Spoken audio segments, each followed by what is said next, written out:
I can't hear myself. I'm sorry.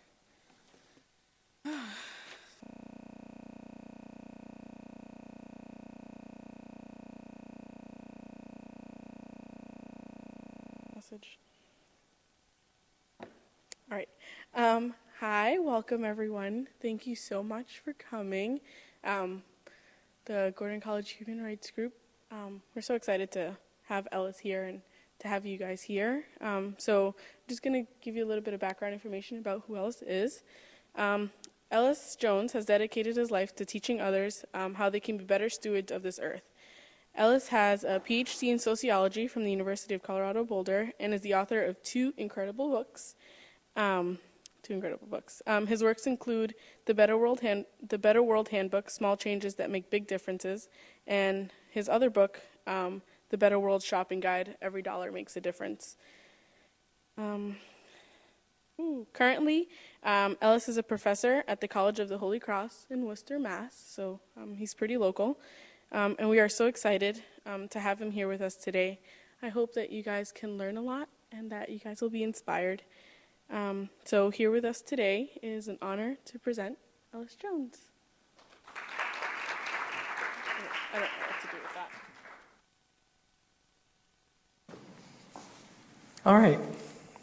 Well, it really is a privilege to come out and get to speak and get to have you guys for an hour or so. What I'm going to do is I'm going to, talk, and we're going to do some things together for the next hour. And then I really hope, because it's my favorite part of these talks, I really hope that you have questions at the end, because I'm more than happy to answer, to the best of my knowledge, any of your questions. So today I'm really going to focus mostly on this idea of what is an ethical consumer and why is it important? And how is it that we as human beings need to engage the world in this way to make it a better place.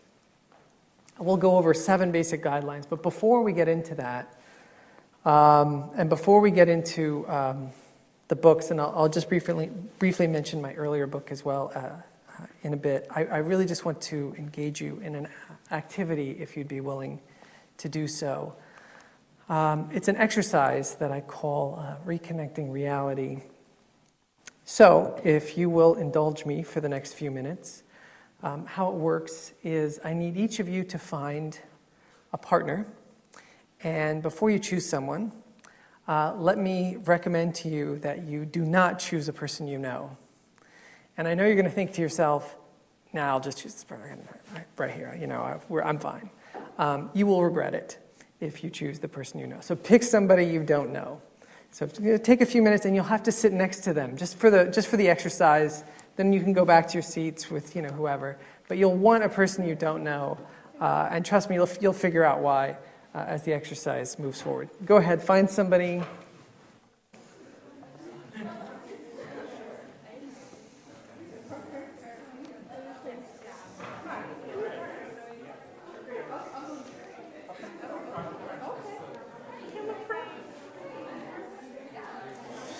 If you know everyone, you can pick somebody you know the least well. The least well, the least, the better. The lesser, the better. Anybody else need a partner? Raise your hand. Is there still? Oh, well, then you'll be our observer. You will get the outside perspective. I'll come back to you to ask that perspective. So for the next few minutes, in this exercise, you and your partner will have to, throughout the whole exercise, you'll have to hold hands. So I want you to reach across and grab each other's hands.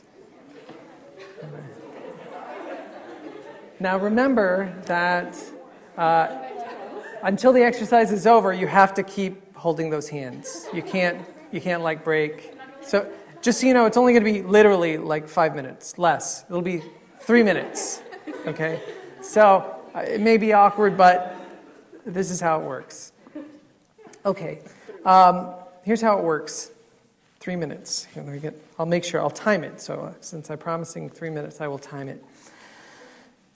What I'd like you to do is for the first 60 seconds, one of you is going to tell the other person your life story. You're going to talk about who you are, and I want this life story to include past, present, and a little bit of future.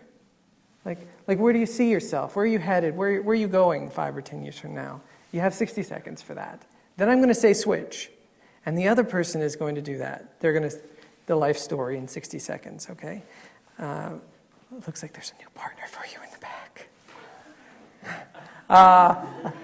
So that's another 60 seconds, okay? And then the final 60 seconds, I'm just going to have you, you're going to just look at each other. And I don't want you to say anything, okay? You get a break. But you have to hold their hands. You just have to look at each other, and I don't want you to make any noise. All right? That's the final, and that's the 3 minutes. Now, after that, you get to close your eyes, but I still want you to hold your hands because I'm doing a little visualization after that. So it's 4 minutes total, but, you know, your eyes are closed. You feel a lot less awkward. Okay, so first just choose who's going to go first.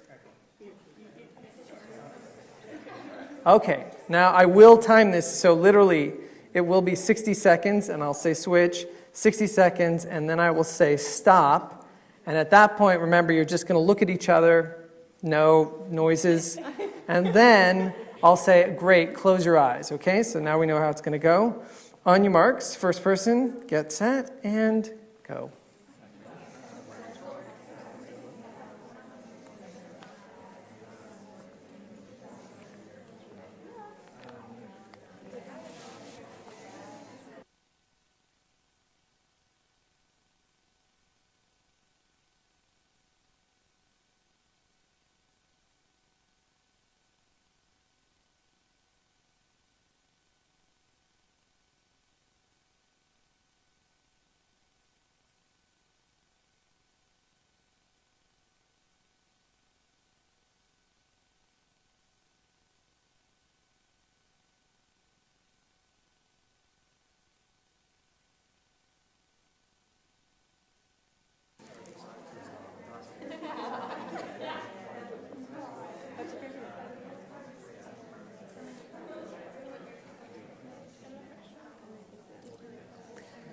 And switch.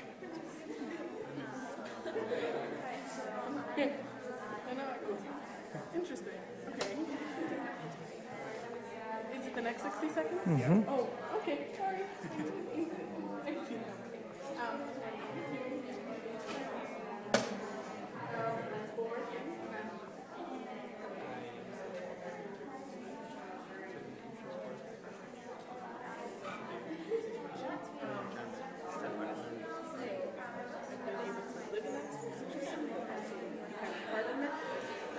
Schooling was great. I did not specialize in anything.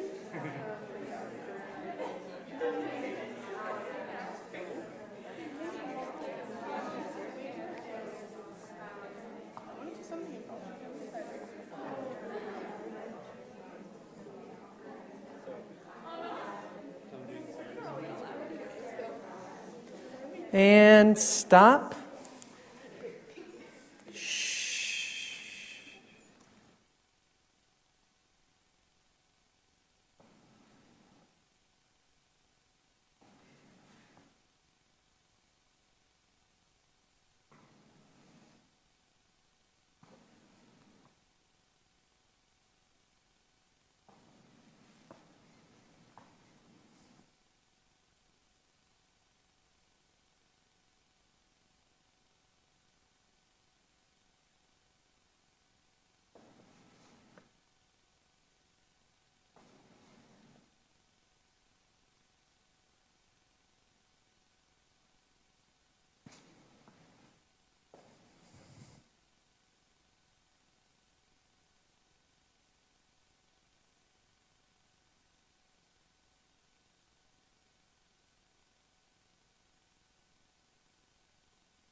Great, you did it. You can close your eyes. Okay.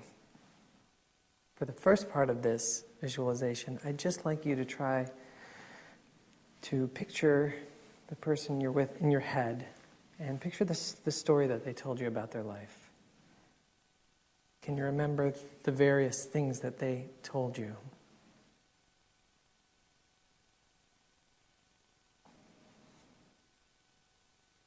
About their childhood, about where they grew up, or went to school, maybe about their family. Also about what they're doing now. A bit about their future.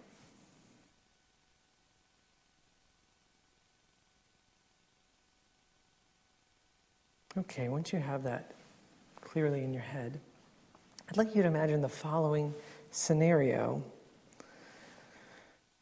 Imagine that it's tomorrow, and that you come to class, and somebody is holding a local newspaper. And in the newspaper, it states that the person that you were holding hands with in this exercise, in this class, or in this lecture this evening, they were killed in a car accident. I'd like you to imagine, I know it might be a little bit of a challenge, imagine what kind of thoughts and feelings would come up for you if that were the case.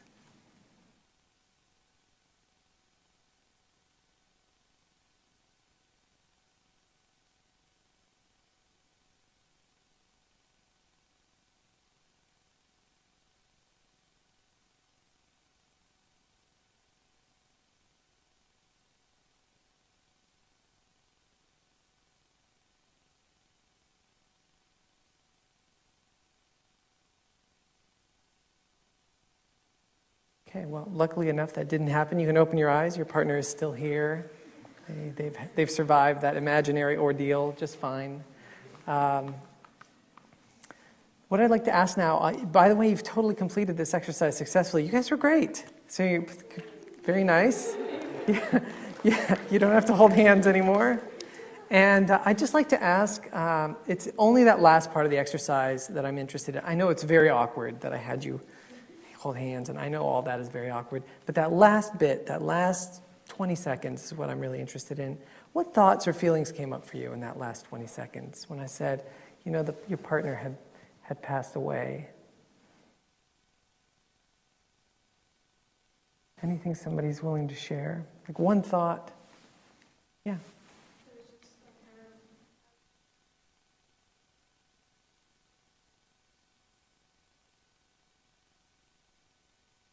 Yeah, so it's kind of shocking. It's, you know, it's hard to wrap your head around. Good, what else? Yeah. It's kind of sad, Yeah. even though we just met, because we kind of have, like, I now know about his childhood and he knows about mine. There's kind of like that small connection that I would wonder, oh, you know, like, I wonder how his family's doing, you know, I wonder where he'll be, if there'll be a service, can I attend, and kind of sad because you don't really know that much about a person, but you've invested, you know. Yeah, great. So you know a little bit about the other person, and you begin to think about, well, their family, and then, you know, you wonder maybe a little bit of what's missing. Anything else along those lines, or along other thoughts or feelings that came up for you? Yeah. I think also, like, it would be, I mean, first of all, because I wouldn't see her. I would look and, like, expect to see her once in a while because it's a small campus. So, I know I would question, like, what the purpose of it.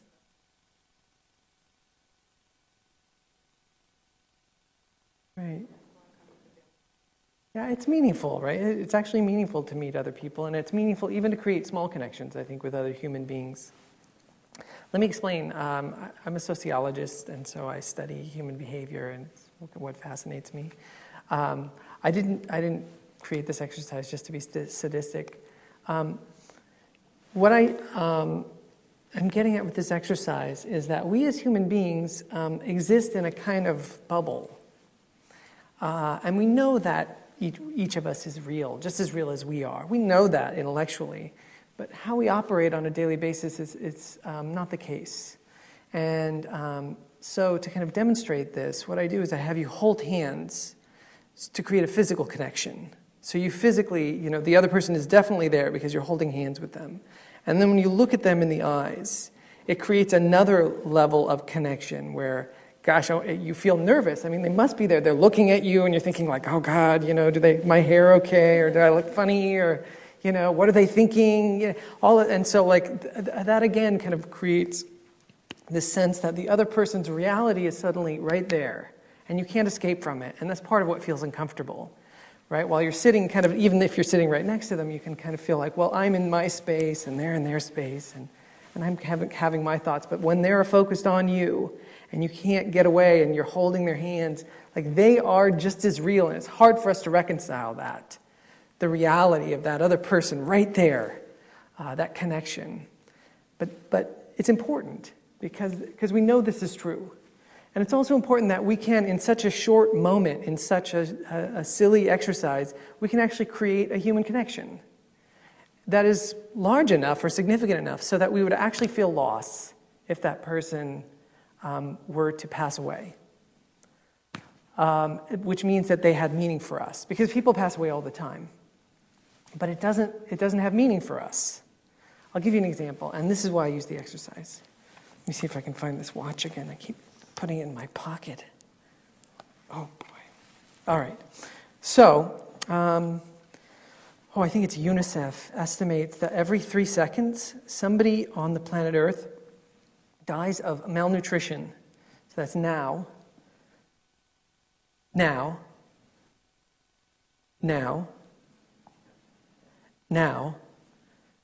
and yet we don't feel it. We don't feel anything. Now, I propose to you that if people in this class began to die every 3 seconds of malnutrition, when the first person died, we would all be mobilized in this classroom. We would get up out of our seats and we would say, oh my God, what is happening? No, this can't happen. Is anybody else here hungry? Oh, look, I have this, eat this, or here, drink this, we would act. And it would be so significant that, oh my God, somebody just died and I was right there, that, nothing would stop you from acting, because that's a part of who we are. But because these people are so far away, and they live across the globe in these other cultures that are so far away from us, and we'll never meet them, and our lives will never touch theirs in a way that we can consciously see them, it creates this situation in which we don't think of them as real. They're not like the people in this room right now. People on the other side of the planet that are dying, and by the way, they're dying. Malnutrition is one of these things that it's very easy to solve. It's not like a very complicated problem. All you do is you provide food and the infrastructure to get it to the right people at the right time, and you can solve it with a particular amount of money and some political will. It's just not that difficult. It's not like trying to end war. That's tough. That's a toughie. It's going to take a while. No, getting people enough food and water, that's an easy one. But yet we don't quite have what it takes to get it done. And I propose it's partly because the people's reality is so low that it's not like the people in this room are starving, because if they were, we take care of them. It's not like the people at Gordon are starving, or even the people necessarily in the surrounding town, although if we start to get out and we start to see that reality fade a little bit, because we know that there's homeless problems, even within a very short distance of us. But you can see how that reality begins to fade enough for people to say, well, that's not real to me. Now, this is very important, I think, for us to wrap our heads around, because it's this disconnect which allows us to do things that I don't think we would otherwise do. We are living in this age in which society has become completely globalized, totally interconnected. And yet we operate as if we still live at some level in villages in which we can talk with one another and see our connections. For lack of a better term, I just call this distance with a big D. It can be physical distance, geographic. It can be cultural distance, religious distance. It can be a distance of language. It can be all kinds of the distances that keep us apart or different from each other. But this distance adds up to a kind of intellectual insulation in which, on the one hand, while we live in this globalized world in which so much of our life comes from different parts of the globe, we don't see how we participate in this global system. We don't see it. We still feel like we're just participating in these little communities. Like, you probably feel like a Gordon College student. but you may not feel like you participate in, for example, the global marketplace, or that you have any impact on people's lives that are maybe farmers on the other side of the planet. But you do. The reality is you do. But because you don't feel it, most of us, sadly, end up in a kind of place of ignorance where we wreak havoc on the earth and on the various peoples of the earth without knowing it. Because we don't see them, and we don't have this connection. So I'd like to use this activity to talk about the importance of really reconnecting with that reality. Because, when we talk about something like ethical shopping, and you're like, well, there's the chocolate, and there's this other chocolate, and it costs twice as much, and it's got a little fair trade sticker on it or something, and you think like, well, I could get twice as much of that chocolate. It seems like a silly thing, right? Like a little thing. Like, when you're you're choosing a shirt that's orange or blue, it seems so small. And yet it's so important because it's having real impacts for people across the planet. And so I just want to connect us into that larger context. So when we can find ways to reduce this distance, we actually connect to the impacts that we're having. And we're ultimately more motivated to take responsibility. I'll tell you one of the ways that I came to this work in general is when I was young. In fact, it was I attended Catholic high school. I hated it, by the way. And I needed a way to get out of there. I was like, I got to get out of here. This is awful. And so I decided to go study abroad. And I thought that they were going to send me to Australia, and that's why I signed up. And they ended up sending me, when I was in the middle of high school, to Thailand. I didn't even know that Thailand existed in high school. We had to look it up on a map and so forth. But I went abroad, and I was a part of this really welcoming family and this wonderful culture halfway across the world. And I made these connections with both Thai people and also people that were in the exchange program, other high school students from all over the world, from Japan and Europe and Australia and everywhere. And I started realizing that connection. And later on, I would study abroad in England and go spend a summer in France to study human rights law, and then I would go do the Peace Corps in Central America, and I just found that I wanted these connections. And so when I see, for example, I was in Panama for 2 years in Central America. When I see Panama on like a clothing label, it's much more real to me, right? Because I've been there. I lived with those people, right? Some of them were from my community. When I see other countries on that label, I don't know. I think, Macedonia, I used to have my last coat was from that Macedonia. You see China or Bangladesh. Like, if you've never been to China or Bangladesh, you might think, well, it's another country, and that they just made some of my clothes, But you don't have that connection.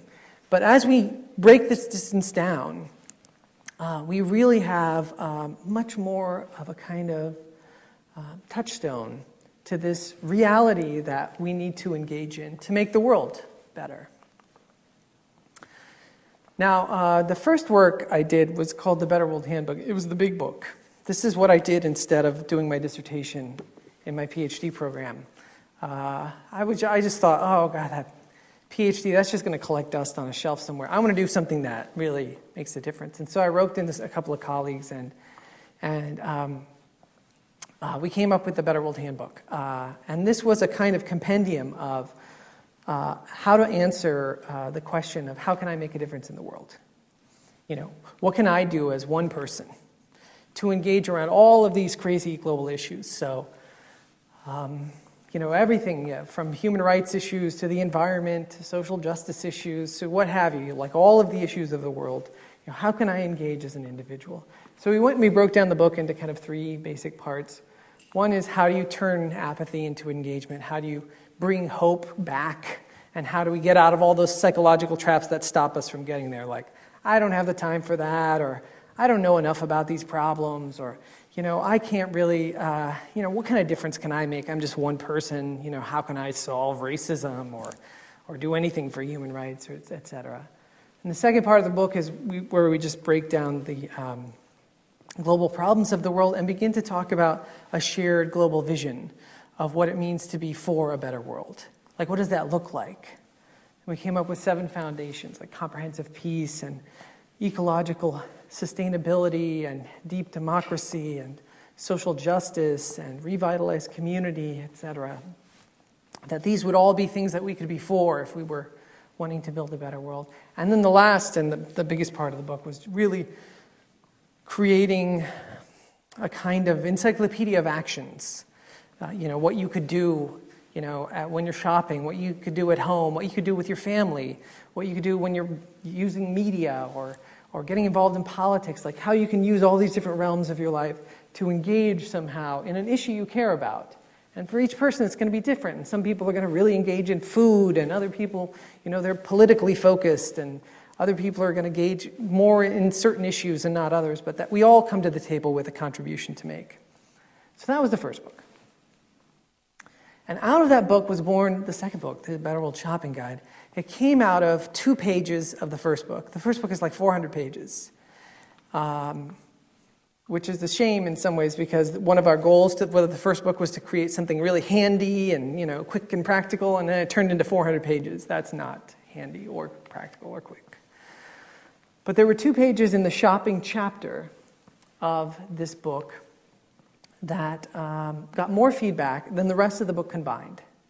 And it was 2 pages in which my friend and I sat down and we started doing research on companies and started rating them from poor to excellent. Based on how they manufactured ice cream, how they created their soda pop, how they made their chocolate, and we looked at everything. We looked at environmental impacts and human rights and everything we could get a hold of to put them on this rating scale, and people were really interested. So I had always been interested in this stuff, and so when I found out that people were interested as well, I decided, well, maybe what we need is a more kind of comprehensive approach to this idea of, how do we rate companies? How do we find the companies that are really trying to move forward, that are trying to be responsible, that are trying to, help people and benefit our lives and the environment and other people around the world while we participate in this thing called the economy? And I ended up stumbling into what is now known as ethical consumerism. So this is where my talk is focused. It's 7 guidelines for the ethical consumer. I'll just go through 7. Some of these are very simple guidelines, but I think they're important. The first and most important guideline is to understand that money is power. It's like any other power. It's like electricity or political power or fame. It's just another form of power. It's essentially neutral at the beginning of things, but as it accumulates, it can become more problematic. So when power accumulates in one spot politically, we call that a dictatorship. When we spread it out amongst the people in a country, we call that a democracy. When it really accumulates in the economy in one spot, we call that a monopoly, right? So there are many ways in which we talk about power. And one thing I've been noticing over my years of study is that power was seeming to shift away from my old major as an undergraduate was international relations. That's, you could see, like, because Thailand and all of that stuff, I had a lot of fun and was really passionate. So I studied international relations, which later became international peace studies. But this is my international background. I was always taught that nation states were the most important unit of analysis in a global system, and that they are really political centers of power, these nation states. But what I saw over the past decade or two was that these centers of power were shifting from the political to the economic.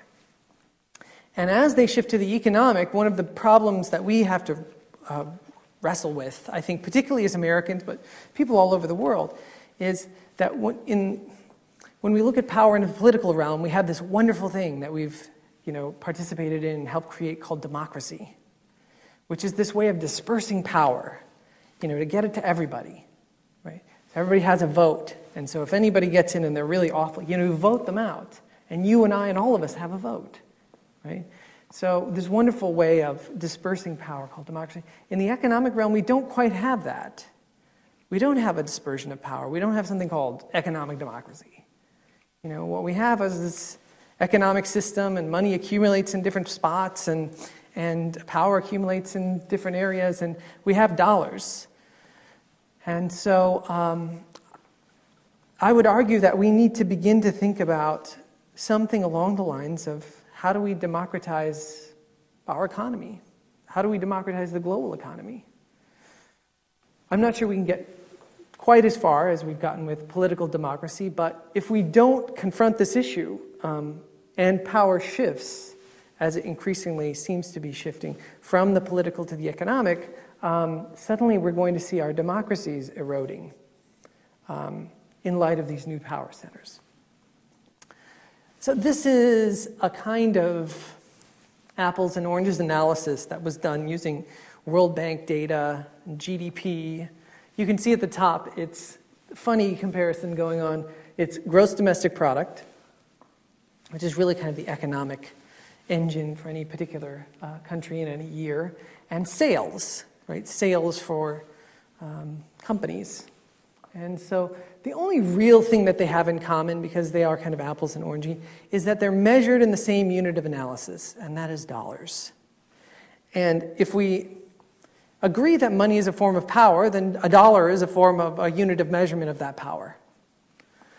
So this, based on World Bank data in 2000, really is just a measure of power. And here we have countries, nation states, political centers of power, alongside corporations, economic centers of power.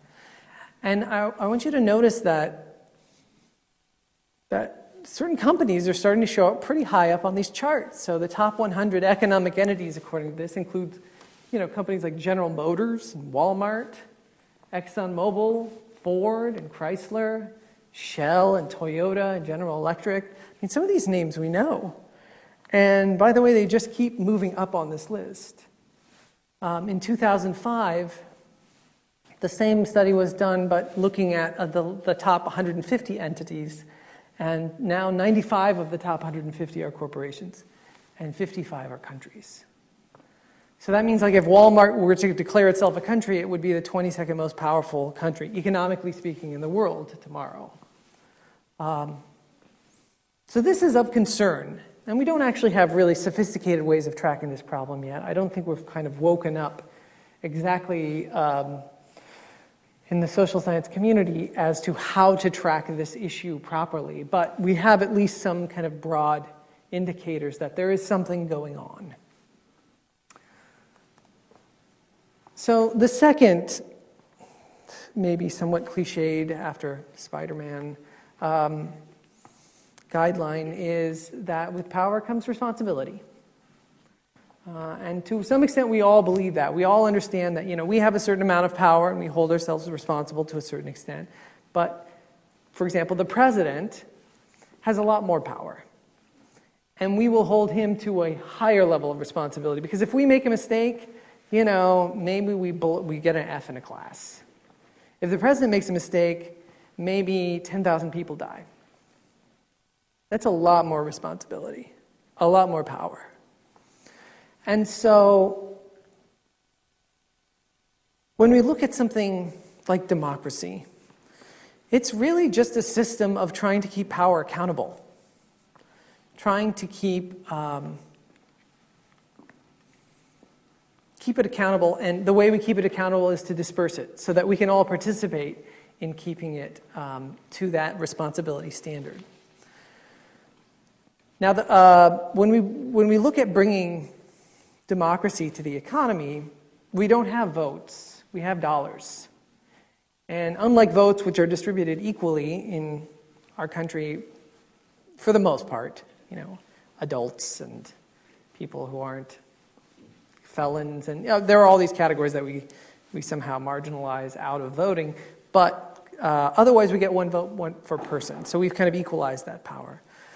The problem is, of course, in the world of dollars, you don't get $1 per person. You just get as many dollars as you happen to have. And at the moment, you probably think of yourself as not having that many. And as a college student, you probably don't have that many.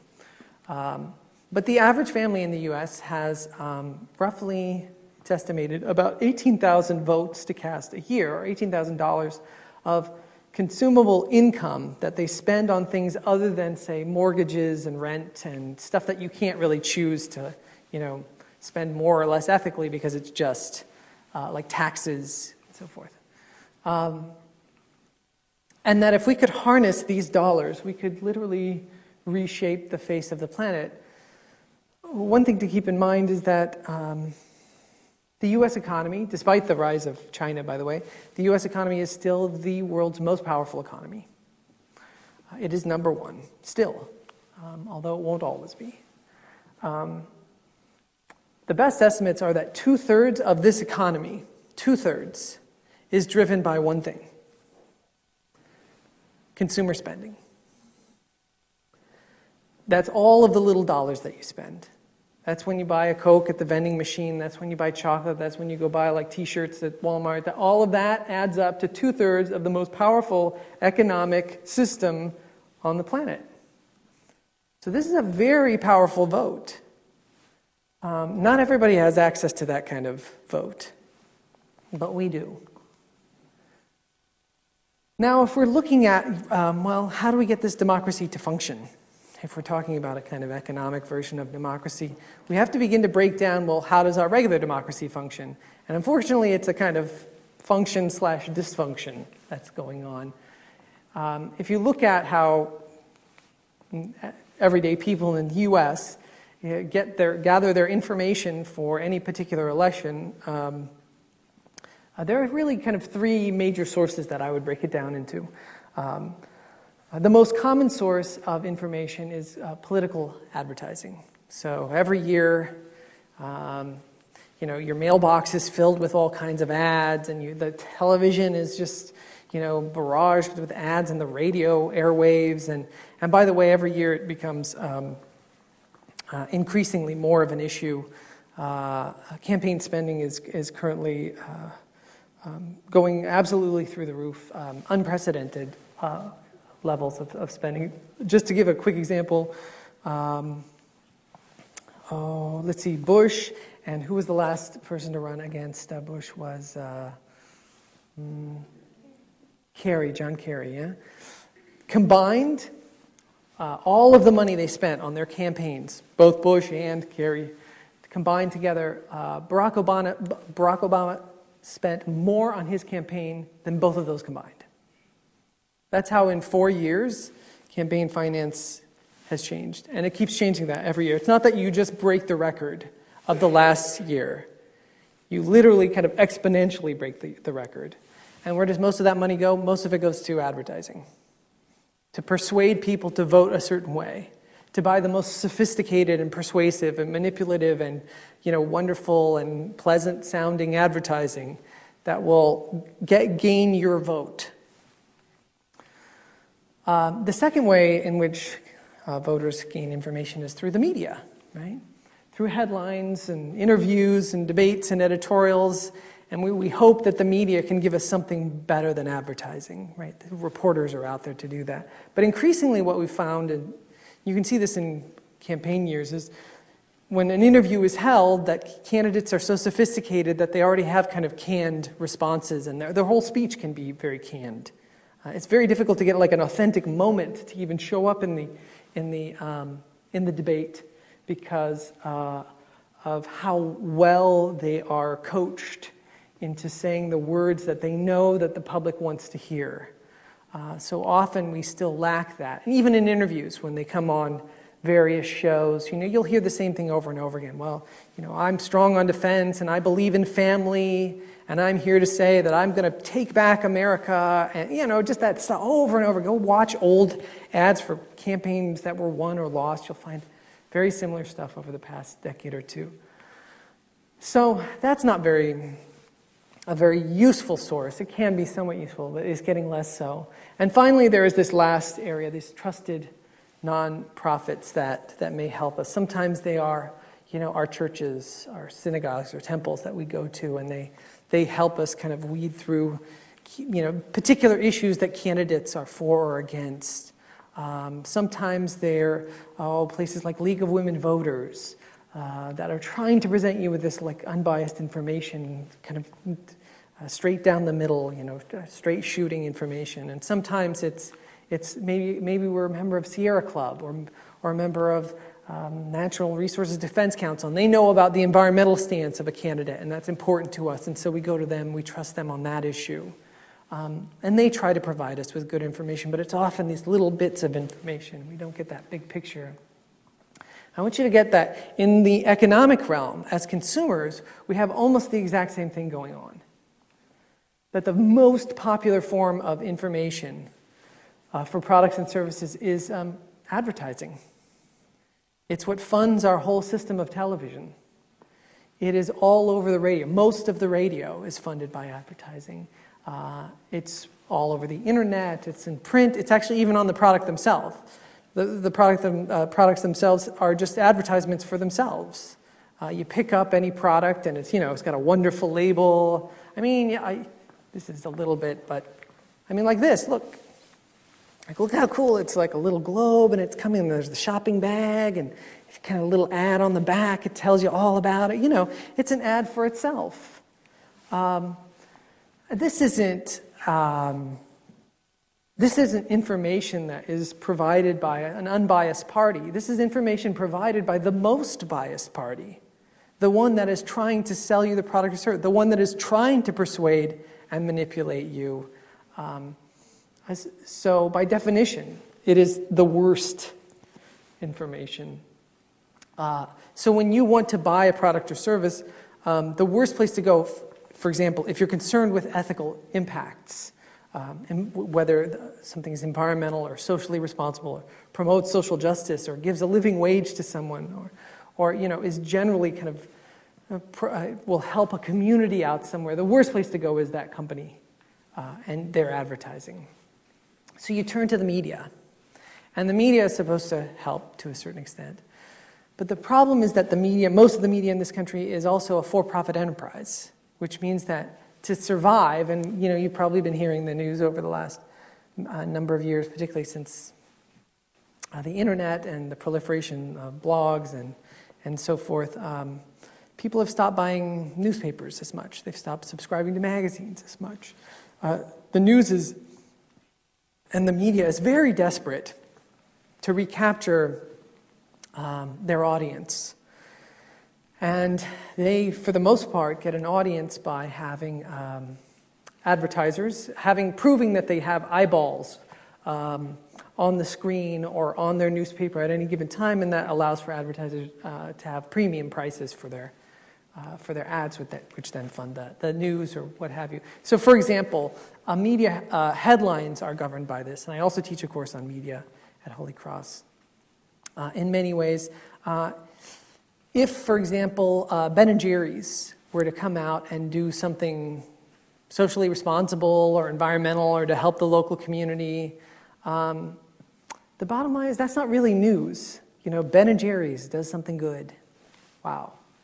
That's what Ben & Jerry's does. That's the whole point of the ice cream, and that's how but, and then if somebody was to say, oh, well, Walmart has done something bad. Well, everybody kind of knows that Walmart does some bad things around there. It's not really that much news. I mean, they're always doing something that's probably bad in the world. But if Walmart does something good, well, now that's interesting, right? That's news. Walmart goes green is news. Or what if Ben & Jerry's is caught in a scandal? Good old Ben & Jerry's with their little halo, right? Now they're caught in some scandalous thing. They're doing something awful. Now that's news. That'll sell some papers. Because people go by and think, what, Ben & Jerry's doing stuff? I had no idea. Okay, I got to get this, and then they want to read it. So the problem with trusting, relying just on the media, because they operate under also for-profit principles, is that they won't always go with the story that's on the straight and narrow, but rather the story that will get them more readers or viewers or what have you.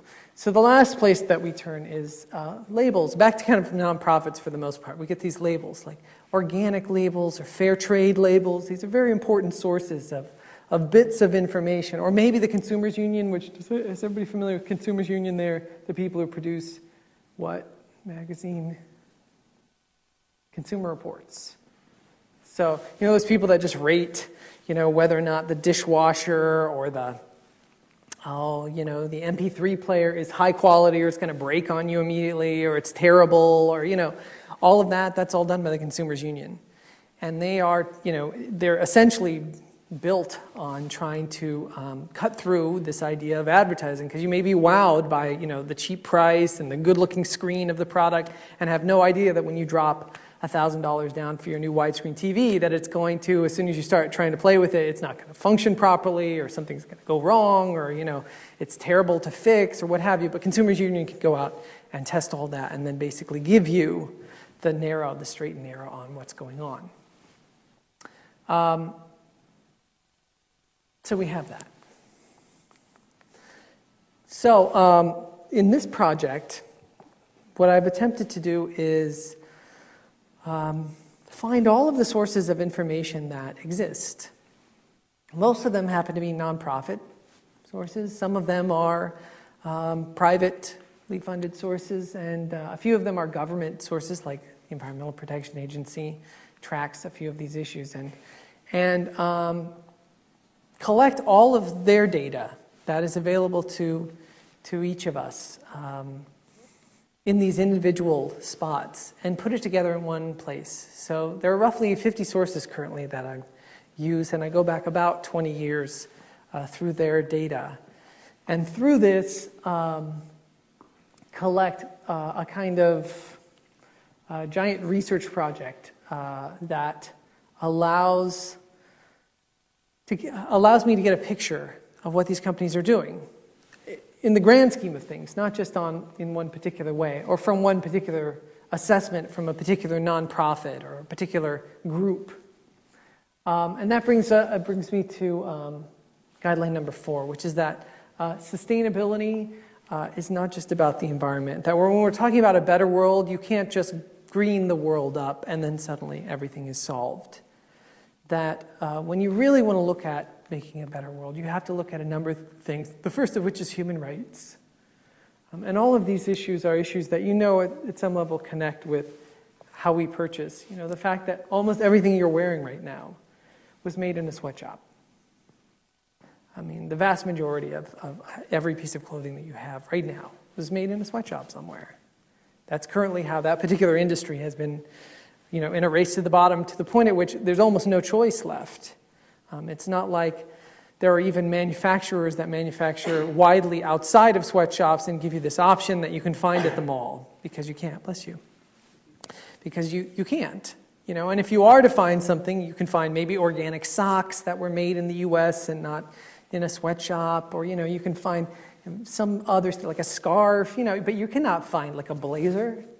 You cannot find the stuff that you use all the time. It's very difficult to find jeans. And if you do find it, let me tell you, you're going to pay through the nose for that, because you're used to paying $25, $35, $50 for a pair of jeans. And so you think that's the real price.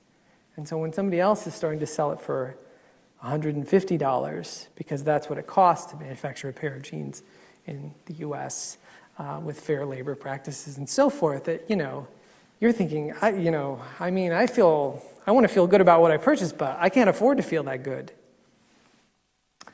So human rights. There are, of course, environmental issues, which are very important, including global warming and pollution issues, etc. These are just, by the way, examples of a few of them. This is not a comprehensive list. There are issues of animal protection, how we treat animals in the processing of all of our products and services, how we treat communities, both our local communities and those communities that we interact with abroad, and then how we treat human beings in general, particularly in the workplace when it comes to issues of discrimination or issues of living wage or just basic health and safety issues. Something that came up recently on the news was that we've reached, I think, the 100th anniversary of what was called the Triangle Fire, the Triangle Shop fires, in which 100 years ago,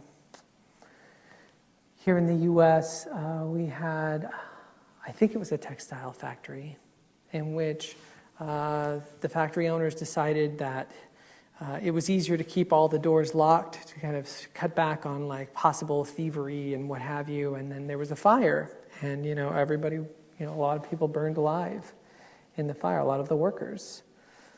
And so we don't have that anymore. We have laws now in the U.S. to make so that doesn't happen here. But part of what has happened is that we've exported basically those plants abroad. So now, instead of us doing it, we have people in Bangladesh doing the exact same thing, locking the doors because it's easier. They don't have to kind of monitor, their workers and worry about, whatever it is they're worried about. They lock them in, and then they have fires because these things happen every now and then, particularly when the working conditions are not safe, and then people are burned alive, and it's awful, and it shouldn't happen. And it's just to do things like provide inexpensive T-shirts and, blue jeans and jackets. So it's important that we consider all of this, that we consider every aspect of kind of regaining our kind of human connection to the rest of the world. And so that's what this project is trying to do. At some point, if you want, I'll ask you, you can ask me about some of the detailed data that's also online for a lot of these categories. And we can go through some details. Like, for example, chocolate. I know you're going to watch a documentary later. We can talk a little more about chocolate. But like, if you want to see the breakdowns, not just the A through F grades, but the detailed data, we can take a look at that. So the fifth principle for ethical consumerism is that we have to move beyond boycotts and boycotts. Boycotts is kind of a funny word, but I'll explain here in a second. Boycotts are where we started. Boycotts are like, when Gandhi is in India and he's trying to shake off British rule, and they go and they start having marches out to the ocean to make their own salt, or they begin to weave their own fabrics. These are some of the original boycotts for justice, and then Martin Luther King and the Montgomery bus boycott. I mean, these are ways that we put economic pressure really by pulling our money away from unjust institutions. And you've heard of boycotts, and every now and then you may still hear of boycotts. Like maybe you have to boycott Nestle because of how they're marketing baby formula in the developing world, or maybe you have to boycott grapes from California when Cesar Chavez was around. So we understand this idea of like pulling power away. That's a boycott. A boycott is the opposite. It's when you push power toward companies, those companies that are doing good. So when you hear of something like Ben & Jerry's as an option for ice cream, and you think, you know what, I think I've heard that they're trying to do good things, both with their employees and the environment, and I saw they had some fair trade labels on some of their ice creams with chocolate in it. I think they're doing good stuff, and you push your money towards them. It's giving them more power. And then they grow, and they try to grow these practices so that it becomes more of a presence. The problem, though, is that there are only so many boycotts you can hear about, and only so many companies that you can keep track of in your head that oh yeah, they're doing really good stuff, so I really need to support them. You can only buy so much ice cream and toothpaste. So we need a strategy. I used to call it for a long time socially responsible shopping. Now it's called ethical consumerism in many cases. But what we need is a strategy to utilize all of our dollars to begin to have the option of more ethical choices for every dollar we spend. And if that can be made practical and easy and affordable within our budget, then we can really begin to use those dollars as a voice for social justice, for environmental sustainability, for revitalizing communities. And we can send that power. We can be these channels where every human being has so many dollars coming at them in any given year, and then they channel it out in directions that most of us don't even think about and don't know about. But when we don't think about and don't know about what we're doing, we end up with charts where Walmart can be the 22nd most powerful economic entity on the planet because we're not thinking about it. Or General Motors, and we can get to that in a second, but General Motors and Ford and Chrysler, become these incredibly powerful entities when we're not quite thinking, or we don't have the information to understand what the impacts are. So one of the points of this current system that I've been working on of how to create something practical for the average consumer is based on a relative ranking system. So as I mentioned earlier with clothing, almost everything is made in a sweatshop. And I apologize for blue. I don't know why it is that that color doesn't seem to really like to be projected, but blue is always a tough one. But that there are choices, even within the world of sweatshops, even within the world of people not being paid quite enough, people not working in conditions quite safe enough, people not having the security that they need enough. There are differences between these companies and how they operate abroad. And some of them are trying to work in better directions. So, and some of them you'll recognize. I mean, while at the very top, you may not recognize, autonomy or no enemy or hempies or ecolution, right? These are stuff that you have to dig up on the internet. And even then, you're not going to find much outside of hemp shoes and, a crazy looking, pair of sweatpants and, just little things every now and then that you might be able to use. But then you get names that you recognize, like Patagonia is up there, American Apparel. And at the very top, used clothing stores. So I know you have, like a part of Human Rights Week, the clothing swap. It's a brilliant idea, right? Because the most responsible option is to not have those dollars sent out in the first place. Because part of this equation, and this is probably a question that will come up later, we can't save ourselves by ethically shopping. It's not like the answer to all of our woes. It's only even part of an answer to the economic equation. Part of it is a quality question in which we have to increase the quality of our consumption, so the ethical quality of what we purchase. But part of it is quantity. We have to reduce the quantity of our consumption so that we are living more simply and so that these dollars aren't accumulating so rapidly in this realm. So used clothing stores and/or clothing swaps are even better than some of these stores to be able to exchange and to get that kind of community and connection and renewal of your clothes that you got tired of after a while and you need new ones to wear. But you can see here, once you even get to the B level, I mean, suddenly you're looking at Levi's and Gap and Eddie Bauer, Timberland. These are names that you recognize. And that is significantly different from getting stuff from Kohl's or JCPenney or Macy's. And I think this is information that consumers need to have if they're going to begin to move their dollars in different directions.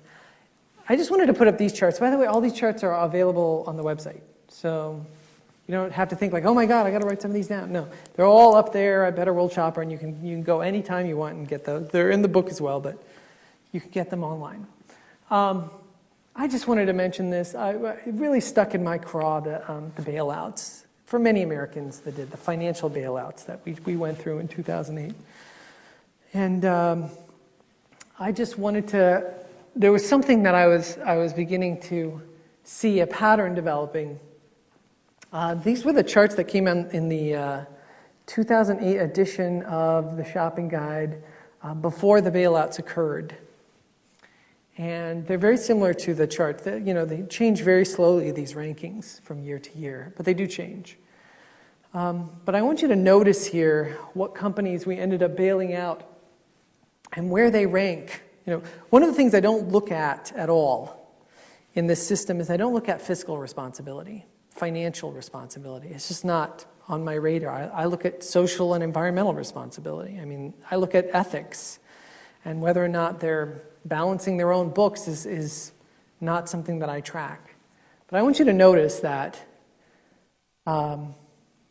General Motors, Chrysler, and Ford are all D's and F's. And these are the companies that we bailed out. These were the ones that were making, and by the way, I want you to remember, on that other chart you saw, General Motors, one of the most powerful and profitable companies in the world. It's difficult to kind of wrap your head around that, but You can be very profitable in the short term by completely kind of cannibalizing your own company in the long term, or making really bad long-term decisions. So part of what, for example, General Motors was doing was saying, you know what, these giant SUVs, Americans love them, so we got to just keep manufacturing them, despite the fact that oil prices are going through the roof and all this other stuff, and people are becoming concerned about the environment and everything. They're like, we make so much profit on these giant SUVs that we just got to keep, we got to do this. I mean, it's going to go sooner or later, but we cannot, leave this profit on the table. And so part of what was happening was they were investing in all kinds of bad short-term ventures that weren't going to play out in the long term. And so they could be incredibly profitable. And then suddenly, from one of these most profitable companies in the world, become like a company that shows up at the table and says, you know what, we're going to go bankrupt.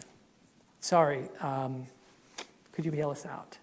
And then we as voters, we as taxpayers, we as citizens, suddenly, we thought that whole realm was taken care of. We thought like, well, if you succeed, then you get all the profit. And then if you fail, well then sorry, then you fail and you don't get any of your profit anymore. You just go under. But it turns out that when companies reach a certain size, that's no longer the case, because they end up playing such an important role within the rest of the economy that their collapse puts the whole system at risk. And that's why Republicans and Democrats, ultimately came together for the bailouts. Because it turns out that General Motors isn't just General Motors. It's not just a car company. It's so large and powerful, and they have all of these arms connected out. And this is part of what we look at in sociology, our systems. We think of them as individuals. We think of ourselves as individuals, like, oh, GM is just this little company. It's one of many, and if it goes under, it goes under. No, because General Motors, I don't know if anybody saw Roger and Me, the original Michael Moore documentary, and he tracked about how his hometown of Flint, Michigan, where General Motors was founded, was basically decimated when General Motors moved all of its plants out, shut them all down, and moved to Mexico. And they were the most profitable car company at the time in the world, and they decided, we could use even more profit. So they shut down those plants, and that city of Flint, Michigan, just imploded. It imploded, the whole city, because it wasn't just about those plants. Those plants were the economic center of that city, and they connected to all the restaurants, because the people who worked at the plants then went out to the restaurants, and they connected to all the housing values, because people who lived in the town worked at the plants, and they bought the houses. So once you shut down those plants, all those people are suddenly unemployed, no one's going to restaurants. All of the housing values are dropping. No one's buying houses because there's nothing to do in Flint anymore. All of this stuff, there's a chain reaction, and then the whole city melts down. Flint, Michigan became the murder capital of the U.S. It became to the point at which the rat population at one point was estimated to have outstripped the human population in that city. And when our representatives saw General Motors and our big automakers, and then the banks, not just the banks, but some of the largest banks, like Citibank, Bank of America. These are some of the largest, most powerful banks in the world, and that they were asking for bailout money because they were having problems due to all kinds of, crazy investments, that they realized that our whole system was at risk. And that we suddenly, as citizens, became responsible for companies that were irresponsible. And again, here with the banks, again, I don't know how, I don't track financials. I just track social and environmental responsibility. But our biggest bailout recipients are Citibank, Bank of America, and none of them get higher than a C. These were the rankings after the news, by the way, just... so you can see they didn't change that much, just a bit. So, we're getting close to the end. Excuse me. Next guideline, number 6. If we're going to be effective in this process of being ethical consumers, really trying to make a difference with our votes, with our economic votes, in this new world in which we are citizens and consumers at the same time, we have to target the most effective areas first, as a kind of starting point. We can't just suddenly tomorrow start spending all of our money in this highly ethical manner, and you need to go step by step. So we target the most effective areas first. We avoid the worst companies, so we make a kind of mental list of those companies we're going to avoid, support the best companies, and then we work up from there, maybe category by category. Maybe we start to say, okay, let's see, this month or this week I'm going to work on figuring out chocolate. I'm just going to do that. I'm going to figure out what kind of chocolate is ethical and not, and how much can I afford, and where could I get it if I, and maybe you come up with a compromise, and maybe you say like, oh, my budget is, I'm either going to have to cut back on chocolate, or I'm going to have to get half from this A company, which is expensive, but another half from maybe a C company, which isn't as good, but it allows me to have the amount of chocolate that I need to be happy in the world, because it's important to find a balance. So part of what I also put on the website in the book are these top 20 lists to give consumers an idea of this. By the way, this database is huge. It has 1,732 companies currently. It's massive. It's a big mess in that it's very unwieldy to put online. But I can tell you who scored at the top and who scored at the bottom based on how this system works. And these are the ones that scored at the very bottom. ExxonMobil, Kraft, and Walmart are kind of the top three. Chevron, Texaco, General Motors. You'll actually remember these from the first chart, some of them. These are some of the most profitable companies on the planet, and they're profitable for a reason. When profit comes before absolutely anything else in the world, you can make all kinds of money. When you start to say, you know what, I'd like to make even more money there, but I'm just going to make this amount of money, and we're going to support that community. Or we're going to create quality jobs. Or we're going to, not pollute this environment until it's toxic. So often those are expensive choices. So you can see many companies up there. Then the 20 best. Again, I have to apologize for blue. It's kind of like eye-melting blue. Seventh Generation, Method, Organic Valley, Cliff Bar, Aveda, Tom's of Maine, Dr. Bronner's, King Arthur Flour, Earthbound Farm, Dansko Footwear, Patagonia Working Assets, New Belgium Brewing, Nancy's Dairy and Soy, Endangered Species Chocolate, Honest Tea, Earth Friendly, Annie's Natural, Eden Foods, and Ben & Jerry pulling up number 20. That's the large list, by the way, and there's a small list. Because large companies tend to have more data on them, and so these are companies you may never have heard of, but they're worth looking up. Shorebank Pacific, great socially responsible bank. New Leaf Paper, a wonderful paper company that supplies photocopy paper and paper to write on. Yeah. Guayaki is a tea company, and they provide yerba mate tea in bottles. Better World Telecom is a long-distance phone company. Numi Tea is a regular tea company. Alter Eco makes all kinds of little products, fair trade, rice and cocoa. They have a great chocolate. Recycline, they make things out of Stonyfield Farms recycled plastic yogurt cups. So they make razors and toothbrushes and all kinds of things out of recycled yogurt containers. So their whole material to begin with is a kind of environmental positive. Equal Exchange at number 8. They are the coffee, chocolate, nut manufacturers or makers. 10,000 Villages, you may have heard of them. They're a wonderful fair trade company that works directly with artisans in the developing world. And then Better World Club, which is an alternative to the American Auto Association, like AAA, getting AAA for your car, being able to call up AAA and get the tow truck out. Better World Club is an alternate version of that. And top 10 things to change, and this list has not changed since I began the book. So since 2006, when the first edition of the shopping guide came out, and this was many years before the bailout, number one has always been bank. If you're looking to change one thing, I'd recommend changing your bank. I recommend it because it is a one-time change. You don't have to kind of keep repeating it over and over again every month. You don't have to go find that fair trade chocolate again and again. You do it once. It's a bit of a pain when you do it, but once you do it, it's done. And once you do it, it's kind of wonderful because whether you have, $10 or $100 or $10,000 in that account, it doesn't just sit there, right? When you go to the ATM or you go online, it looks like it's there, but it's not there. Some of this we learned in high school, and some of this we learned in the financial bailouts, but that money is not there. That money is invested all over the world. in projects that you have no idea what your money is doing. But when it's in a socially responsible bank, every night when you go to bed, that money is working.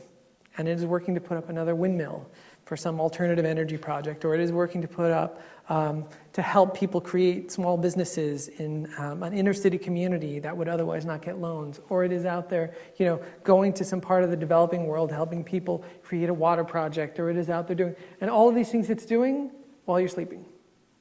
You don't even do anything with it. You just sit there and you say like, oh gosh, yeah, boy, $100, that's better than last month that I had in my account. That's all you do, and it does that work. And there are options. Not every community has a socially responsible bank that was built on its social responsibility, but at the very least, it's worth getting it into, say, local credit unions, which tend to have different regulations on how they can invest their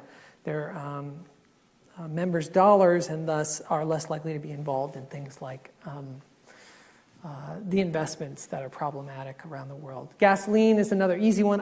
On this first 3 rows, there are these little wallet cards that you can come grab for free if you didn't sit in this first 3 rows over here. And they just have like a little A through F ranking of gasoline stations. And it's an easy way to kind of funnel your money. Gasoline costs the same almost wherever you go. It's like 10 cents difference between the 2 corners. It's not a better or worse product. Consumer Reports has done research over and over again. There's no better gasoline to put in your tank. So it's really an easy one, as long as there's something within range. The best one closest to us is Sunoco, if you've ever seen or heard of that gas station. Supermarkets and retail stores, because they take a cut off of almost anything you spend. But cars and seafood, cars for environmental reasons for the most part, seafood, we can get into, global ocean ecosystem destruction later if you want. Chocolate and coffee are the 2 major fair trade products in the world. And credit cards, back to the banks a little bit, and cleaning products. Credit cards are also interesting though, because you can get credit cards where every time you use it, part of it is donated to, say, a particular nonprofit organization of your choosing. So I have one that's like Natural Resources Defense Council. Like a very small percentage is donated not out of my pocket, but out of theirs. Something like 0.5%. But if I spend $1,000 every year on that card, that's $50. That goes to a nonprofit that I think is doing good work that, I wouldn't otherwise give that $50 to necessarily. And this gets me to the very last guideline for ethical consumers, and that is to make sure that each of us understand that our contribution will be a unique one. That this project, just like democracy in the political world, is not about having everyone vote the same or vote in lockstep, but rather that they vote their conscience, that they vote according to their own situation in their life, their own principles, their own values, their own ability to support whatever it is that they support. Because there are always trade-offs to be made. You have many ideals, but then there are realities, like your budget. Your ideals and your budget don't always come together perfectly, so you have to make some trade-offs. And you will never be perfect in your shopping. You will never become this perfect A-plus consumer that is just constantly, funneling all of your dollars all the time into the most wonderful projects in the world. To be honest, my goal when I get up every morning is that my ethical shopping GPA comes in at a B+ for the year. And I try to challenge myself to meet that standard overall. You'll have to develop some personal strategies on your own. So, for example, when I started buying organic stuff in the supermarket, I couldn't really afford to get organic everything in the produce section. So I said, okay, I'm just going to start with bananas, and then I'll go from there. And so every time I would go and I'd just get bananas. I'd get all the other stuff, it just wouldn't be organic because I couldn't afford it. But then I worked my way up, and pretty soon, I wasn't a poor student anymore, and then, I was a professor, and so suddenly I could afford more things, and I had more options, etc. And then it's really, the last thing I want to say is it's important to communicate your success and your failures to other people in this realm. So, for you to say, you know what, I feel really bad. I just cannot find, I don't know,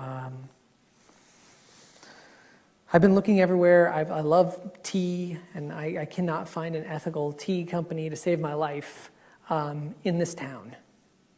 And then somebody else will say, you know what, I have the same problem, I have no idea. But I had trouble finding chocolate, and you know what, there's this great place just down the road, and they happen to sell, Eagle Exchange chocolate down there. Oh, I had never heard of that. Yeah, really? That's just as important as you being able to communicate to somebody like, oh, look, I just switched my bank, and I have this great bank now. That's important too, but it's important to say like, I don't know of, or I'm struggling with this other particular aspect of my own ethical consumerism, so that you can share that with other people. And some people can come up with interesting strategies, like the clothing one. I think is so brilliant. This whole clothing exchange idea. I mean, again, most of those companies that create clothing from the ground up, they're involved in some kind of sweatshop around the world. And so this just becomes like this wonderful way of, simplifying, taking some of that money out of the equation and building a little community in the process. And it's very creative, and you're able to engage these problems in ways that aren't just black or white, like, you know what, I'd love to get X, Y, or Z, but I just cannot afford it, or I can't find it. So I will end with that, and just to let you know that last summer I collaborated with a colleague in Boulder, and we were able to put together an iPhone app. So it's one thing to create a little shopping guide that you can put in your pocket, but even something like this is not going to be in your pocket all the time. And to be totally honest, like, I don't carry that around anymore.